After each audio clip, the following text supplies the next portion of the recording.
So we've got another Nissan Leaf in today for the noisy gears in the charge port lock. I've got a pair of the steel ones ready to go into it.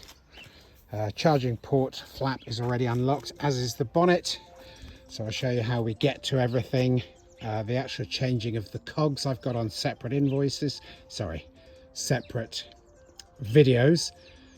So yeah, I'll show you how we get to it, how we can open it up, and then how we can put it all back together again. This one lifts out too, but it's easier to do if you've got the flap half open, because then there's a lot more room in the gap there just to lift the plastic panel out. And then what we've got to do is undo these 4 10mm headed nuts, and we need to undo the electrical connector here, and then we can think about taking off the actuator mechanism and changing the cogs. There's a little securing clip here that needs to be pressed in on the electrical connector. Once you've got that pushed in, it just slides out nice and easy. There are 3 screws holding the actuator down onto the mechanism. You can see one of them here, but once I've got it released from here, I'll show it to you better. So the nuts are off, and I've got this just withdrawn from where it lives, and now you can see there's 1 screw here, 1 screw here, and then there's a 3rd one down on the side underneath the white emergency release wheel. You need a security Torx tool for this one, so it's like a Torx, but it's got the hole in the middle because there's a little pin inside the head of the screw there. It's a size 20, but you do need to remember to get the security type, not the regular type. And then once those 3 screws are off, this will just lift off.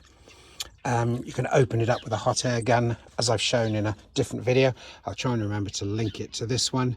And then refitting all of this is just the reverse of disassembly. Okay, so I've got the 3 screws out. That just lifts away. Now what I've got to do is go and play the heat gun on the seal around here so that it comes undone, and I can get the gears changed. As I say, there's a sequence of videos that I've done in the past with the plastic and the metal, but I've stopped using the plastic because they're not reliable enough.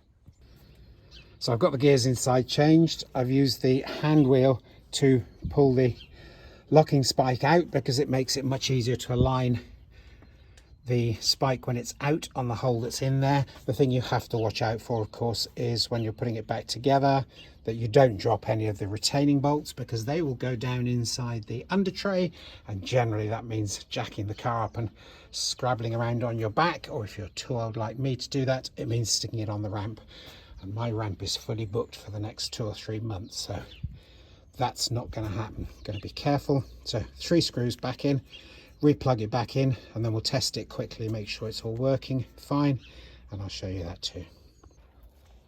Okay, so that's all bolted back together. I did drop one of the nuts, it went down into the under tray, but I have plenty of these from all the batteries and so on that I've disassembled.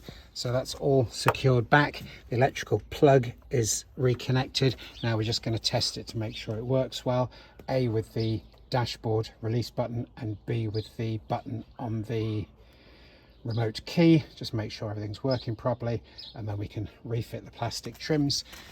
As usual, some of the clips have died, but I carry these on the shelf, so I just replace the broken ones as necessary, which seems to be a bit of a rare occurrence, but there we go.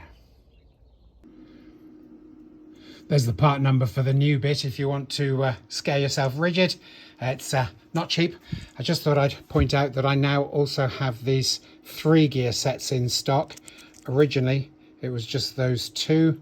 Sorry, the screw goes with the other one, but anyway, originally the kits that I've been using are just 2, but for those that want it, I now have the 3rd gear in stock as well, so that we can do it whichever way the customer prefers. A little bit more expensive for the 3 gear, but you'll find them on my price list, which I'll link in the description.